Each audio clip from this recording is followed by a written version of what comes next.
بسم اللہ الرحمن الرحیم۔ السلام علیکم ناظرین۔ ایک گاؤں میں ایک بڑھیا رہتی تھی۔ اس کا ایک کام چور بیٹا تھا۔ شیخی بگاڑنے میں بہت ماہر تھا۔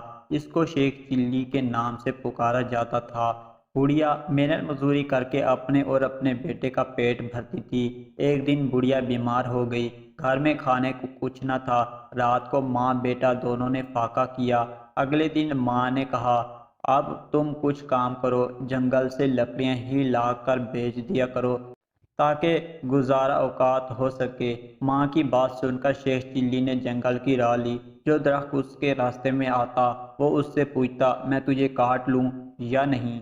کسی درخت نے بھی اس کا جواب نہ دیا۔ شام ہونے کو تھی۔ شیخ چلی گھر واپس آنے کا ارادہ کر ہی رہا تھا کہ ایک درخت نظر آیا۔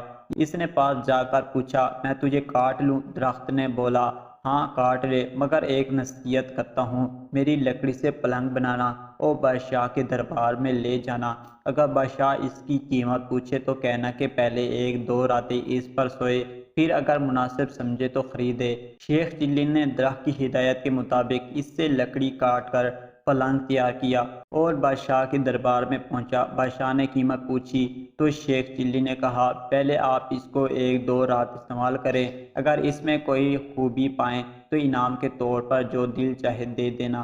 بادشاہ حیران ہوا اور شیخ چلی کے کہنے پر نوکروں کو حکم دیا کہ آج یہی پلنگ میرے کمرے میں بچھایا جائے۔ رات ہوئی تو بادشاہ اسی پلنگ پر سویا۔ آدھی رات کو پلنگ کا ایک پہیہ بولا، آج بادشاہ کی جان خطرے میں ہے۔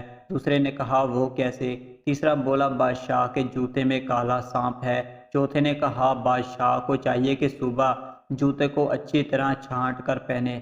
صبح بادشاہ نے اسی طرح کیا۔ جوتے چھانٹے، گرد اٹھی اور اس میں سے ایک سانپ نکل کر بھاگا۔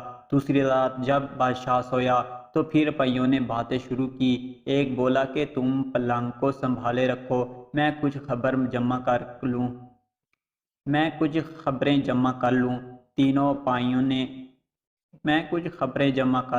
تینوں پہیوں نے پلنگ کو تھامے رکھا۔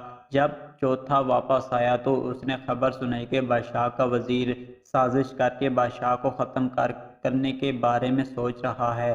پھر دوسرا پہیہ گیا اور خبر لایا کہ بادشاہ کی ایک کنیزہ وزیر سے مل کر بادشاہ کو زہر دینا چاہتی ہے۔ تیسرے پہیے نے تجویز پیش کی کہ بادشاہ کو چاہیے کہ وزیر کو قید میں ڈال دے۔ چوتھا پہیہ گیا اور یہ خبر لایا کہ بادشاہ کو جو دودھ صبح پینے کو دیا جائے گا اس میں زہر ہوگا۔ بادشاہ یہ سب کچھ سن رہا تھا۔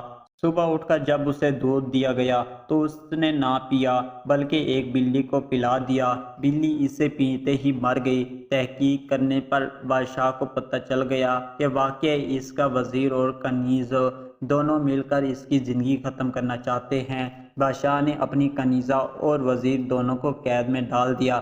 بادشاہ نے شیخ چلی کو بلایا اور بہت انعام دیا۔ شیخ چلی اب مالدار ہو گیا ہے۔ بادشاہ کے دربار میں اس کی عزت ہونے لگی اور دونوں ماں بیٹا بڑے آرام کی زندگی بسر کرنے لگے۔